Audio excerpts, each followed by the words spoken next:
Hi, I'm Adam. This is my ongoing video series, Finding My Next Favorite TTRPG.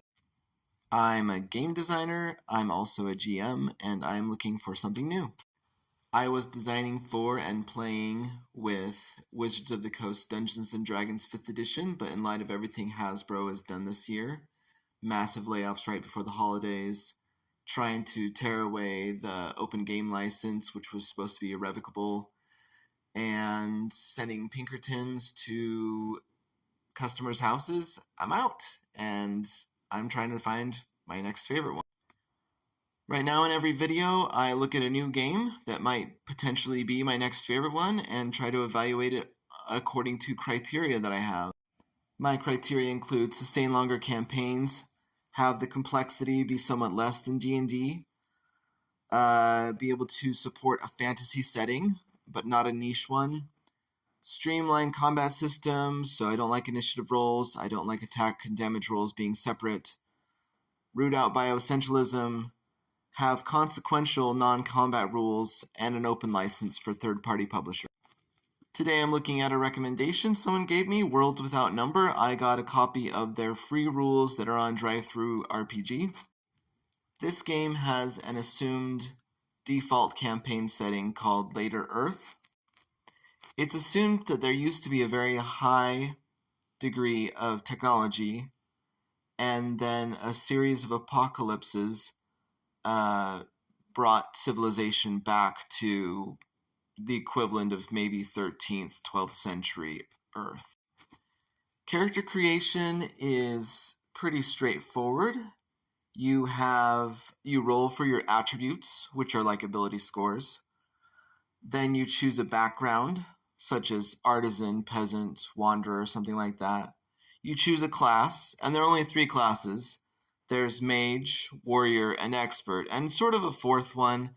You can kind of multi-class between any 2, and that they call that being an adventurer.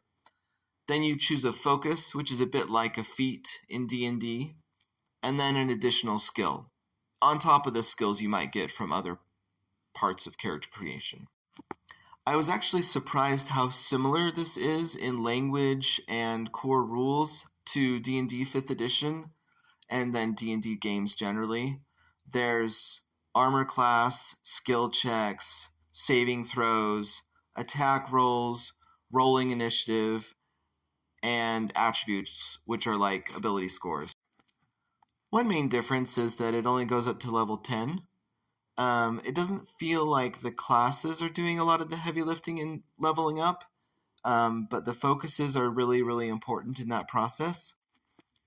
I also liked that you can do a killing blow. So if you really, really set up your attack, I think it's something like 1 or 10 minutes, like carefully getting into position before you fire that poison dart or stab someone in the back, then you can just utterly, like, annihilate them, basically. It's an assassin's blow. Also, you might still deal damage on an attack even if you miss because of shock value. The game isn't strictly divided into combat and then everything outside of combat. Everything that is noteworthy is a scene. So you trying to pick a lock is a scene, or fighting combat is a scene. Trying to repair a cart so you can go on your journey is a scene. When you're reduced to 0 hit points in combat and you recover, then you're still frail. And frail is a very debilitating condition because you don't heal naturally anymore, and then you die if you're reduced to 0 hit points again with this condition. So you need a week of bed rest or some serious magical healing.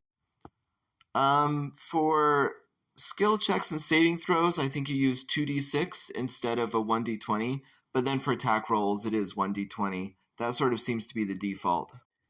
It's a very human-centered campaign setting. There are other demi-humans, as they call it, which is a term I don't care for at all, like dwarves and elves and some others. And I appreciate the way that they're introduced. They are all offshoots from humanity in a way. Because of the past, I guess there was an alien presence in the world, and those aliens changed people or introduced automatons or other things that have since become something playable, a playable option. And these species, or subspecies, I guess, are mostly described physiologically and psychologically. And a lot of the psychology comes from their different biological traits. But the big question is, could this become my next favorite TTRPG? I'm not sure. I'm not convinced that it's different enough from D&D 5th edition that I'm not leaving solely because of Hasbro, although that's the main reason. But also, some of the mechanics I wasn't wowed with in D&D persist in this. Attributes and attribute modifiers are still separate, with no indication of why. You still have to roll initiative, but they share the same sort of rolling initiative system that MCDM's game has, in that each side rolls a 1d20, and then the higher roll gets to go first. Certain things have been simplified, the classes themselves, of course, only being 3, the most sort of fundamental ones. Skill checks are easier to understand. You have your attribute modifier, you have your skill bonus. The two together modify your roll. It's a lot easier than D&D's system of saying this skill is directly tied to this ability score, and then in the next breath trying to convince people that actually they're not tied. You can roll an intelligence perception check or a charisma perception check, and that's fine. Almost no one does that at my game because I think it's just one of those things that like drops out of people's brains in the moment. But I don't really know. It's like I can't even pinpoint exactly what it is about this system that I'm not wowed with. I guess it's missing that wow factor. It's solid. It works. It looks simpler than D&D 5th edition, but it's not. But I want something more. I want something groundbreaking. I want something that really pulls me and draws me in. I want to be, when I'm going through the rules, to be excited. And reading these, I was just like, okay, so it's like D&D. Okay, that's like D&D. Okay, that's a little simpler than D&D. But mostly I was just like, it's kind of like D&D. And that was it. So I am still looking for my next favorite TTRPG. And yeah, this wasn't it. But it might be for you. So check it out if it is. There are free rules before you invest any money in it at all.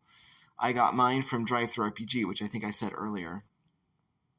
So I'm still looking for my next favorite TTRPG.